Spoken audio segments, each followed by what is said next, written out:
Everyone's been talking about Matt Armstrong's new Miami house. The cars, the space, the whole setup. And yeah, the builds are impressive, nobody's denying that. But there's one part of this that almost nobody is really paying attention to. And when I saw it, I had to stop and think, because this might actually be one of the cleanest transformations he's ever been involved in. And it's not even a car. Because while everyone's eyes are locked on the vehicles going in and out, a team quietly showed up to Miami and completely rebuilt the garage itself from the ground up. The flooring, the layout, the entire feel of the space. And the process? Not nearly as smooth as you'd expect. There's a lot that nearly went sideways here, and that's exactly what makes this worth breaking down properly. So let's go back to the beginning. The team was already lined up and ready for their next job when, out of nowhere, Matt sends a message. He's just bought a new place in Miami and he needs them there immediately. No long planning sessions, no mood boards, no back and forth. Just get here and make it right.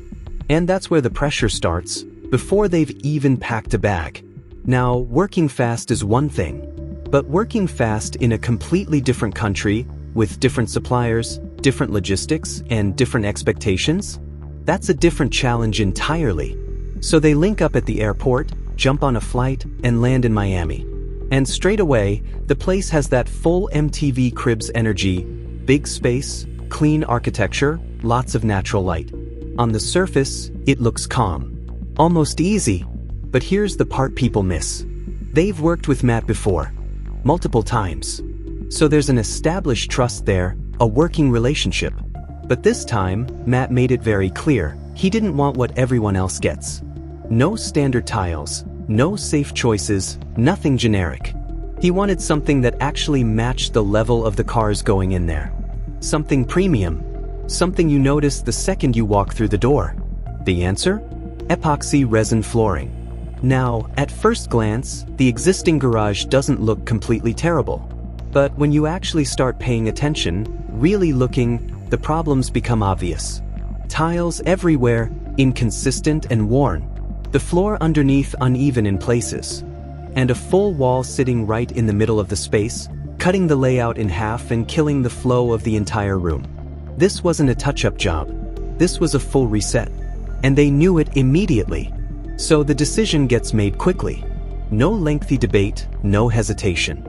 Wall coming down, tiles coming out, entire floor getting ground back to bare concrete. And what I respect about this part is that nobody stood around overthinking it. Measurements were taken, materials were assessed, and then they just got to work. Because they already understood something important. If the foundation isn't perfect, the finish won't be either. And with epoxy, there's nowhere to hide. That's the thing about epoxy resin that most people don't fully understand until they see it up close. It starts as a liquid, you pour it, spread it, shape it, but once it sets, it becomes rock solid. Incredibly durable, smooth, and reflective. Almost like polished glass. And because of how it works, it doesn't cover up flaws in the surface below it. It amplifies them. Every crack, every bump, every imperfection you thought you could get away with, they all show up. Which means the prep work isn't just important. It's everything. The garage itself is around 1,500 square feet, a serious amount of space to manage. And this is where people consistently underestimate what's actually involved. Because what you see at the end looks effortless. Smooth, clean, almost simple. But getting there involves hours of genuinely brutal work that most people would walk away from. That wall comes down completely. Then the tiles, chiseled out one by one across the entire floor. No machine doing it for them, no easy shortcut. Just repetitive, physical, unglamorous work. And then comes the grinding phase. Dust in the air, heat bouncing off every surface, constant noise. This is the part of the process that doesn't make it into highlight reels. But it's non-negotiable because epoxy needs a specific surface profile to bond properly. Skip this step, or rush it, and you're setting yourself up for failure further down the line. Then Diamond Dave arrives on site. And you can feel the shift immediately. The pace picks up, the energy changes. Walls clearing faster, debris moving quicker, the whole operation tightening up. Even Matt himself gets involved, gets on the grinder, puts in the work. And that's something worth noticing.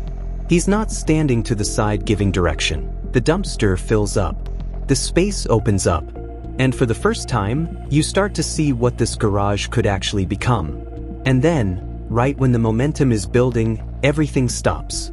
The company supplying their equipment decides to walk off the job. Mid-project. No warning, no handover, no backup plan left behind. Just gone. And think about what that actually means in practice. You're in a different country, working on a high-profile job with a tight timeline, and suddenly your tools are gone and your supply chain has collapsed. That's not a minor inconvenience. That's a potential disaster. The kind of thing that delays a project by days, maybe longer. But this is where having real connections makes the difference. Big John gets on the phone. Justin and his crew show up, bringing equipment, bringing manpower, and jumping straight into the work without hesitation. Just real, genuine support at exactly the right moment. It's one of those scenes that goes by quickly in the edit, but without it, the entire timeline of this project falls apart. Sometimes the most important moments in a build aren't the design decisions or the dramatic reveals. Sometimes it's a phone call and a crew that shows up when they didn't have to. With that sorted, they get back on track. Grinding is finished. Surface is ready. And now comes the base coat phase, going back over the entire floor, filling cracks, correcting any remaining imperfections, making sure every single inch of that surface is exactly as it needs to be before the epoxy touches it. And then, finally, the first pour. At this stage, it's not about design yet. It's about coverage. Getting the base coat down evenly, wall to wall, no thin spots, no missections. And as it spreads across the floor, something shifts. The space starts to change. It goes from a rough, stripped-back construction site to something that already feels different.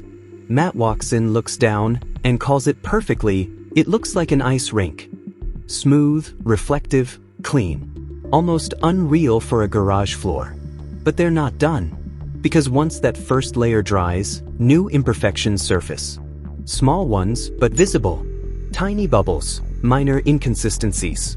And this is the moment where a lot of people would make the mistake of pushing forward anyway. Getting impatient, cutting corners, convincing themselves it's good enough. But they don't do that. They go back over everything.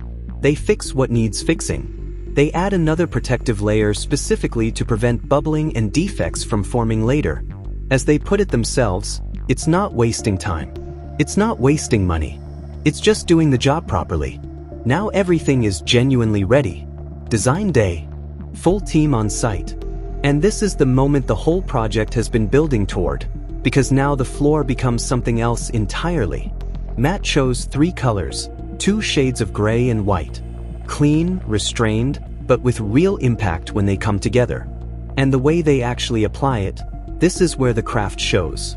They don't just pour randomly and hope for the best. They place each color deliberately, then move through the space with purpose and control, guiding the epoxy as it flows and blends. And slowly, that marble effect starts to emerge. Not forced, not mechanical. It just develops naturally as the colors move together. There's something genuinely satisfying about watching this part, because you can see the skill involved, the judgment calls, the adjustments, the decision-making in real time. And then they leave it overnight, because epoxy continues to move slightly as it cures, which means the design actually continues developing on its own while no one's watching. By morning, it's even better than when they left it. The next day, they walk back in. And before Matt even arrives, you can already tell, this is different. This is something. Matt walks in, takes off his shoes, steps onto the floor. And the reaction is immediate and genuine. Yeah, that is sick. No way. It looks like a showroom. It looks like a space designed specifically to display cars worth serious money in an environment that actually matches them. A full custom marble effect epoxy floor, completely bespoke, across 1,500 square feet. The joke lands too, better than Jake Paul's. But underneath the humor, the point is real. This is a serious, significant upgrade.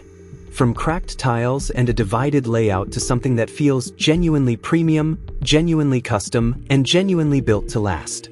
That's what happens when you don't cut corners on the foundation. That's what happens when the right team shows up, does the hard work that nobody films, and sees it all the way through. That's the transformation most people scroll past. But now you've seen it properly.